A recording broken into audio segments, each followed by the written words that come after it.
À la croix, je me prosterne, pour ton sang coula pour moi. Aucun amour n'est plus grand. Tu as gagné sur la mort, ta croix est bien vivante en nous. Rien ne peut nous séparer. Merci Seigneur pour ce moment que je vais passer avec vous. Je rends gloire à Dieu pour votre vie et j'espère que tout va bien par la grâce de Dieu. J'avais à cœur de vous parler d'un sujet simple mais ô bien important. Je voudrais vous parler du pardon. Du pardon, le manque de pardon, ce que ça peut générer dans nos vies. Et le pardon, ce que ça peut amener en positif dans notre vie, à nous tous. Je vais commencer par lire la parole de Dieu, parce que Dieu nous demande de pardonner. Dieu nous demande de pardonner. Le pardon est biblique. Le pardon est biblique. Je cherche mon verset. Le pardon. La parole de Dieu déclare dans le psaume 103, verset 3, « C'est lui qui pardonne toutes tes fautes et qui guérit toutes les maladies. » Nous parlons de Jésus. Jésus est parti à la croix se sacrifier pour nous pardonner et pour nous aider pour le chemin du pardon sur notre vie. La parole de Dieu déclare dans le psaume 103, verset 4, « Mais le pardon se trouve auprès de toi afin qu'on te craigne. » Nous devons avoir le pardon envers les uns et les autres, car c'est Dieu qui nous demande de pardonner également. La parole de Dieu déclare en Matthieu 6, 14, « Si vous pardonnez aux hommes leurs fautes, votre Père Céleste vous pardonnera aussi. » Ce que veut dire ce verset, c'est que si nous ne pardonnons pas à ceux qui nous ont blessés, à ceux qui nous ont fait du mal, Dieu déclare que lui aussi ne pardonnera pas ce que nous avons fait vis-à-vis de lui, vis-à-vis de d'autres personnes. C'est-à-dire que le pardon que nous donnons à d'autres, ce pardon aussi va servir à Dieu pour nous pardonner de nos propres fautes, de nos propres blessures. Et Dieu nous donne son pardon si nous donnons notre pardon à ceux qui nous ont fait du tort. C'est très important. Acte 5.31. Dieu l'a élevé par sa droite comme prince et sauveur pour donner à Israël la repentance et le pardon des péchés. Dieu nous a envoyé Jésus-Christ pour donner au monde entier, par sa grâce, le pardon de nos péchés. C'est un cadeau de Dieu. La mort de Jésus pour notre vie, c'est un cadeau extraordinaire pour notre vie, parce que nous nous cachons derrière Jésus dans toute problématique, dans tout blocage, dans tout, nous nous cachons derrière Jésus. C'est important de comprendre cela. Vous donc, frères, sachez-le bien, par lui, le pardon des péchés, donc par Jésus, vous est annoncé. En lui, Éphésiens 1,7 déclare, en lui, nous avons la rédemption, par son sang, le pardon des péchés selon la richesse de sa grâce. Et 1 Jean 1,9 déclare, si nous confessons nos péchés, il est fidèle et juste pour nous pardonner nos péchés et nous purifier de toute injustice. Si nous confessons nos péchés, je répète, il est important dans la blessure que nous avons, dans la douleur, de confesser ce péché. Car il est fidèle. La parole de Dieu déclare que Dieu est fidèle et il est juste pour pardonner nos péchés. Je vais vous raconter l'histoire du roi David et de ses fils. Ce que a engendré le non-pardon. La parole de Dieu déclare en 2 Samuel 13, à partir du verset Après cela, voici ce qui arriva. Absalom, le fils de David, avait une sœur qui était belle, et elle s'appelait Tamar. C'était sa sœur, mais c'était même sœur, même mère et même père. Or, Amon, le fils de David, qui avait le même père que sa sœur, Tamar, mais n'avait pas la même mère. Le fils de David tomba amoureux d'elle. La parole de Dieu déclare qu'Amon tomba amoureux d'elle. Amon était anxieux, car il se rendait malade à cause de sa sœur qu'il a regardée chaque jour et il avait envie d'elle, il la regardait chaque jour avec envie, à tel point qu'il a monté un stratège. Il a monté un stratège et il a parlé à son père David en demandant que sa sœur vienne lui remettre un plat à manger parce que il voulait que Tamar vienne auprès de lui à son chevet dans son lit. Qu'est-ce qui s'est passé à ce moment-là? À ce moment-là, Amon a violenté sa sœur, a forcé sa sœur à avoir des rapports sexuels avec lui. Sa sœur lui dit: non, mais mon frère, ne fais pas ça, ne fais pas un si grand péché en Israël, ne fais pas ça. Mais non, il n'a pas voulu entendre ce que sa sœur disait, il a violé sa propre sœur, même sœur de même père. Et une fois qu'il avait commis son délit, il a demandé à sa sœur de partir. La parole de Dieu déclare qu'il a été en dégoût de voir sa sœur, de la revoir après, avoir eu des rapports sexuels avec elle. Il n'a pas souhaité la voir encore. De ce fait, Tamar est partie dans une grande tristesse. Elle a mis une tenue, parce qu'à l'époque, en Israël, lorsqu'on était plus vierge, on mettait des tenues appropriées pour la circonstance. Tamar avait un frère. Son frère attendait que David juge le roi, le père juge, mais il n'en a rien fait. Il y a eu une rancœur qui est née ce jour-là. Il a montré bonne figure vis-à-vis des autres, il souriait, comme si de rien n'était. Mais dans son cœur, il est en train de monter un grand désastre, un grand méfait dans son cœur. Il avait décidé de tuer son propre frère parce qu'il avait couché avec sa propre sœur. Personne n'a rien vu. Personne n'a rien senti. Parce que le diable avait commencé à attaquer les pensées, a commencé à le perturber. Il commençait à ruminer sa haine, à ruminer sa peine. Parce qu'à la base de sa haine est née de la peine. C'est la peine qui est née la haine, plutôt. Et un jour, son méfait était préparé. Il a fait croire à toute la famille qu'il avait une fête. Il a dit à son père: emmène-moi tous mes frères, on va fêter, on va fêter, on va fêter. Mais en fait, sa haine, le diable, Satan a mené sa colère, sa haine tellement haut et puissante qui avait porté violence à sa sœur Tamar. Donc il s'est vengé. Mais dans cette vengeance qu'il a proclamée dans sa descendance, dans le peuple d'Israël, ça a marqué le peuple d'Israël et les descendants de David. Parce qu'il y a eu une tuerie, le sang a été versé. Tout ça parce que la colère, le manque de pardon l'avait envahi. Il n'a pas pardonné à son frère. Il n'a pas pu pardonner à son frère. Et le pardon s'est transformé en rancune. La rancune s'est transformée en haine. Et la haine s'est transformée en quelque chose d'abominable. Parce qu'il est devenu un meurtrier. C'est terrible. Le manque de pardon engendre des choses toujours encore plus catastrophiques du problème qu'on avait à la base. Quand nous refusons de donner pardon à la personne qui nous a fait du tort, il y a de ce fait, spirituellement parlant, un blocage sur nos bénédictions. Les choses que nous devons avoir par l'amour et la grâce de Dieu, ces choses vont être bloquées. Parce qu'il y a un manque de pardon dans notre cœur et dans notre cœur. Nous refusons de donner le pardon.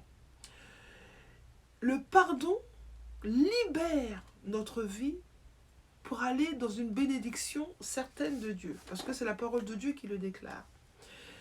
Il faut arriver à pardonner. Bien sûr, je ne vous dis pas que c'est facile, parce qu'il y a des sujets graves, il y a des choses terribles. Il y a quelques années, un fils qui avait été tué par un homme, un braqueur de banque, c'était aux États-Unis.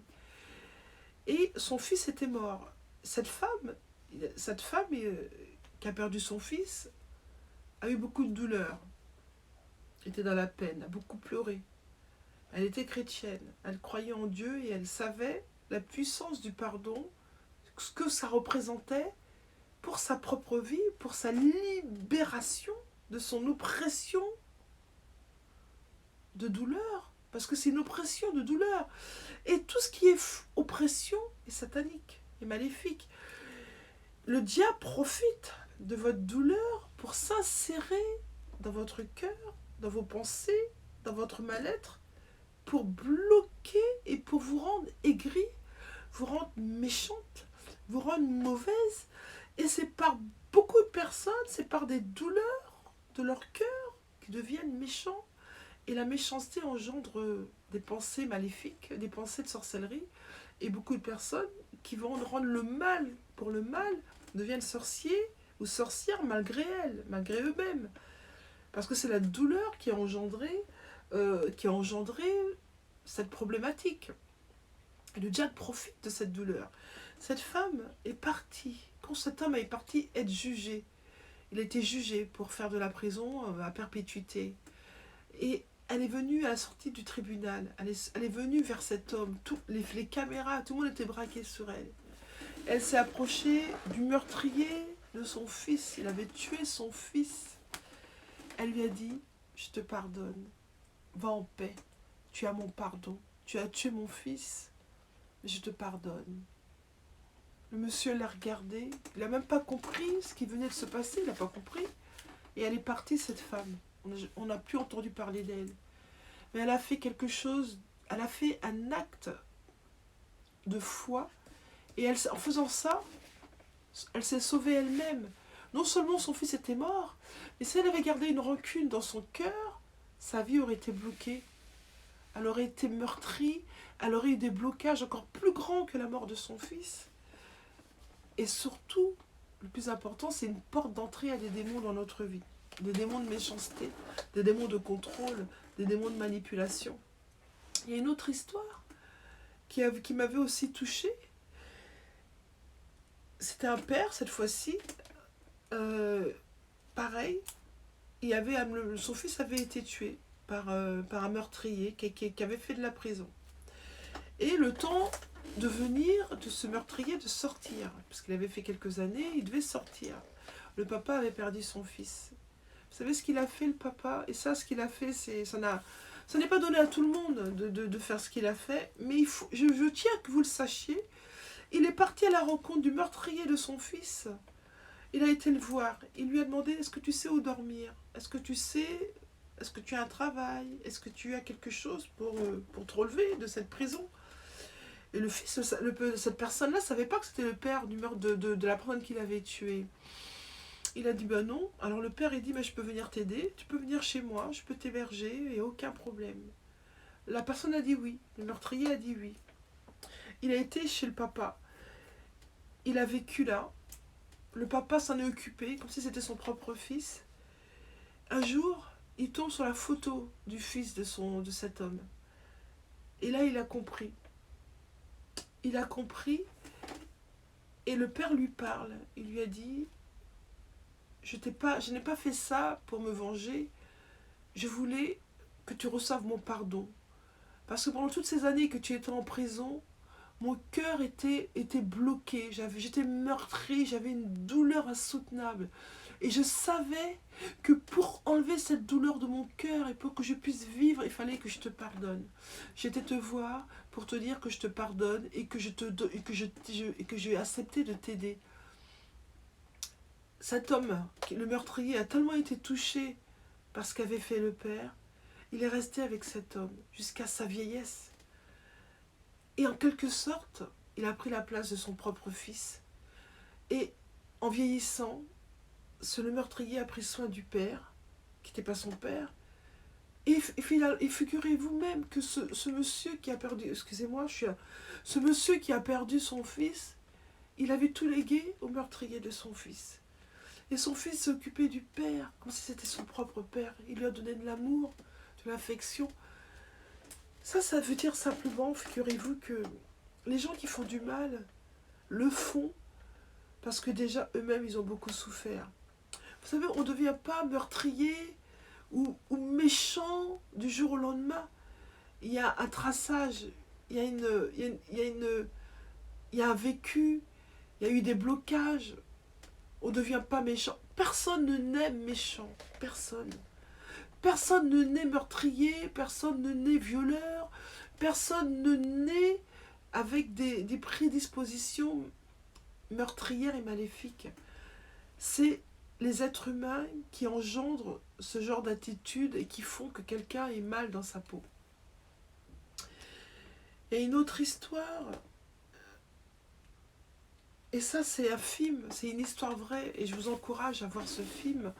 Il s'intitule Le chemin du pardon. Peut-être d'entre vous, vous avez vu ce film, mais je vous encourage à voir ce film, parce que c'est tiré d'une histoire vraie, et ce film est magnifique. Il parle de Dieu le Père, Dieu le Fils et Dieu le Saint-Esprit. Et c'est un père de famille qui était marié, qui avait plusieurs enfants, 2 ou 3, je ne me rappelle plus vraiment. Et un jour, ils sont partis en randonnée, en camping, et la petite fille a disparu. La petite fille de 2 ans et demi, 3 ans, elle a disparu. On l'a jamais retrouvée. Enfin, à ce moment-là, ils la cherchaient, ils l'ont pas trouvée, la police, tout le monde cherchait cet enfant qui avait disparu, et il s'est trouvé, et on s'est rendu compte dans ce film, je ne vais pas le spolier, le film, c'est pas ça, mais on s'est rendu compte dans le film qu'à cette même époque, il y avait un violeur qui était sorti de prison, et donc on est parti enquêter auprès de ce violeur, et c'est avéré effectivement que ce violeur avait violé cet enfant.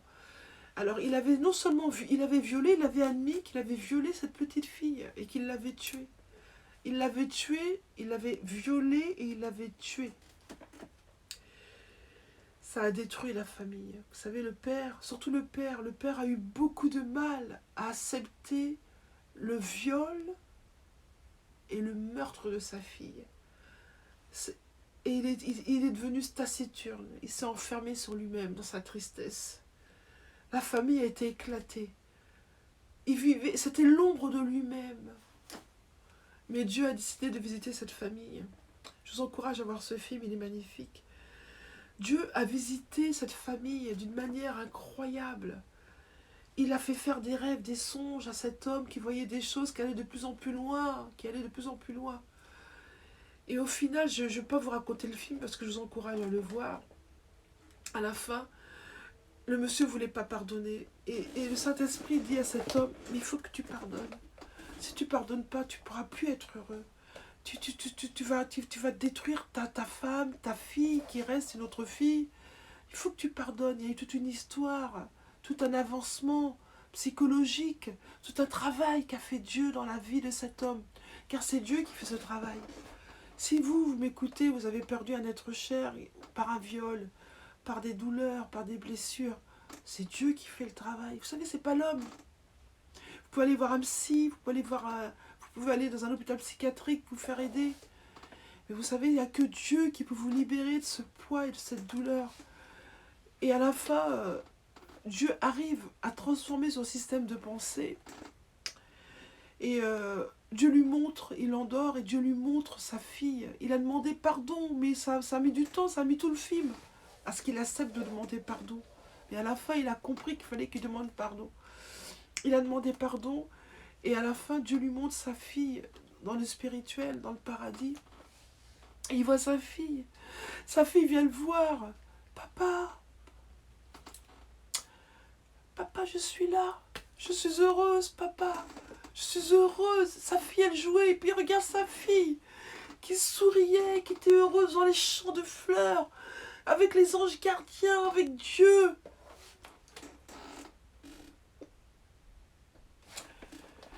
Le chemin du pardon est quelque chose d'indispensable et primordial pour que vous soyez heureux. Sans pardon, excusez-moi, c'est un sujet qui m'émeut.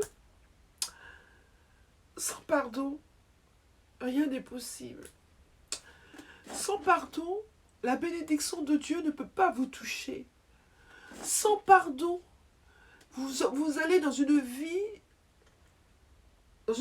de souffrance, de douleur, parce que vous serez attaqué par les démons. Les démons vont profiter de cette situation pour vous faire du mal, pour vous attaquer, pour vous blesser, pour vous torturer. N'oubliez jamais une chose. Le diable est méchant. Le diable n'a pas de cœur. Le diable veut vous faire souffrir jusqu'à la moelle. C'est son objectif sur cette terre. C'est de vous faire souffrir. Et plus vous souffrez, et plus vous générez des pensées mauvaises, plus lui, il est content. Il est là. J'ai réussi. Elle a de la haine dans son cœur. Elle a de la haine. Il va vous piquer, vous piquer, vous piquer. Pour que la haine grossisse, pour que vous ne pardonniez pas à celui qui vous a fait du mal. Mais c'est maléfique. Comprenez que le manque de pardon, c'est maléfique. Le manque de pardon est maléfique. Pardonnez à ceux qui vous ont offensé, déclare la parole de Dieu. Pardonnez. Il n'y a que le pardon qui nous sauve, il n'y a que le pardon qui nous libère. C'est le pardon. Il n'y a pas d'autre clé que ça. Je vous enseigne comment vous délivrer des démons, des sorciers, des sorcières. Mais s'il n'y a pas le pardon dans votre cœur, ça ne sert à rien. À rien. Le pardon est une clé pour votre délivrance. Sans pardon, il n'y a pas de délivrance qui va tenir. C'est impossible. Le pardon est la clé de la délivrance. C'est le pardon. Je sais qu'il y a des histoires terribles. Il y a des histoires terribles, terribles. Je ne vais pas toutes les citer, mais il y a des gens qui ont souffert énormément par la perte d'un proche, par le viol, par la tuerie. Des fois, il y a des gens qui sont découpés en morceaux, qu'on ne retrouve jamais. Ou il y a des prostitutions, on enlève nos enfants. Nos enfants sont enlevés. On les met dans des couloirs de prostitution, on ne les revoit jamais. Ils ont prostitué nos enfants qu'on nous enlève. Des enfants de 5 ans, 6 ans, qui sont violentés par des hommes mûrs, ou des femmes mûres, des grands-pères, qui leur font du mal. Bien sûr, on a de la colère. Ça nous blesse. Ces enfants, ils sont innocents. On ne peut pas comprendre qu'on puisse pardonner des choses pareilles. Je comprends. Je ne vous juge pas. Mais si vous ne pardonnez pas, jamais vous serez heureux. Le pardon libère. Le jour que vous demandez pardon, Dieu enlève de votre cœur une chape de plomb et vous êtes là. C'est comme si vous renaissiez. C'est une naissance. De demander pardon, c'est une naissance divine. Rien n'est impossible sans pardon. Sans pardon, il n'y a pas la présence de Dieu. Il n'y a pas les bénédictions. Il n'y a pas la délivrance. Dieu demande de pardonner. Dieu nous a pardonné. Vous savez, nous, on a fait tous des erreurs en grandissant dans l'adolescence. Nous avons tous fait des erreurs. Nous ne sommes pas des parfaits. Mais Dieu nous a pardonné nos offenses. Dieu nous a pardonné les mots que nous avons pu dire à nos parents, les blessures, les vols que nous avons volé, l'argent de nos parents, les pensées que nous avons eues envers nos parents, tout le mal, les vols qu'on a pu faire à gauche, à droite. Dieu nous a pardonné.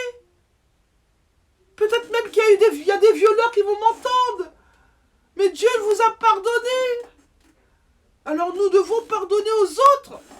Si nous ne pardonnons pas aux autres, Dieu ne peut pas nous atteindre. Impossible. Et ça va générer quoi? Satan va vous attaquer la nuit par des cauchemars, des cauchemars, des cauchemars, des cauchemars. Satan va vous manipuler. Et votre vie ne sera qu'enfer sur la terre.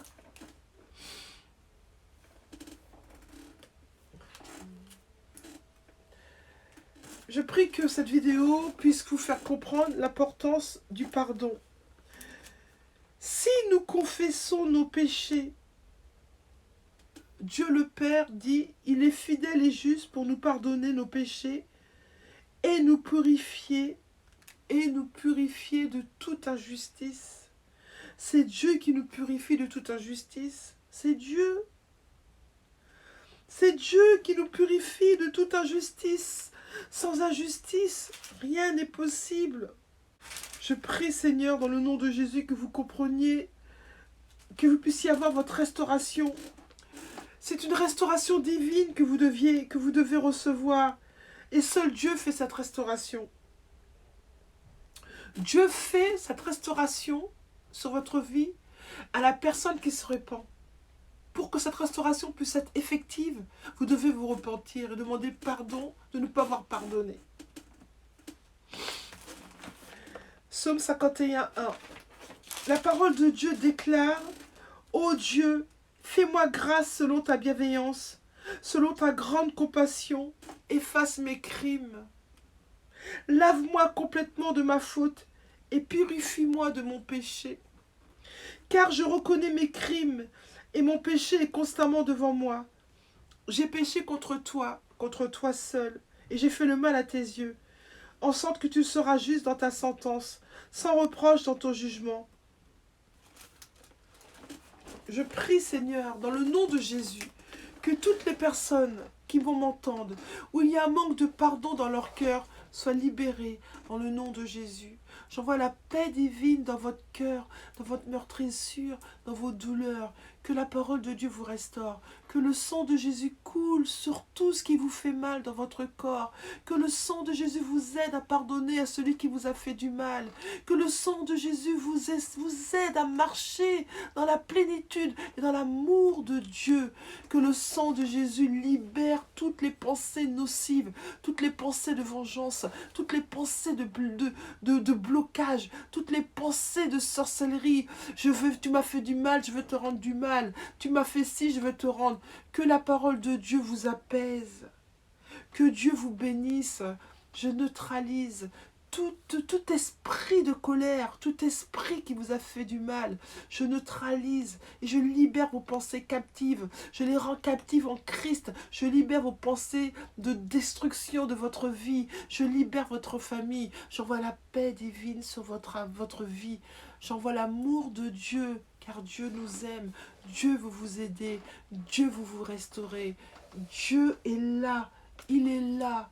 Libérez le pardon. Rentrez dans la présence de Dieu. Libérez le pardon. Arrêtez de vous laisser manipuler par le diable. Parce que c'est le diable qui vous manipule. C'est le diable qui manipule. Le diable se cache derrière le non-pardon. Il y a le diable derrière cela. Il y a les esprits malveillants. Libérez-vous dans le nom de Jésus. Recevez la paix divine, l'amour de Dieu, sa présence infinie, son amour. Recevez sa paix. Dans le nom de Jésus, j'ai prié. Amen. Au revoir.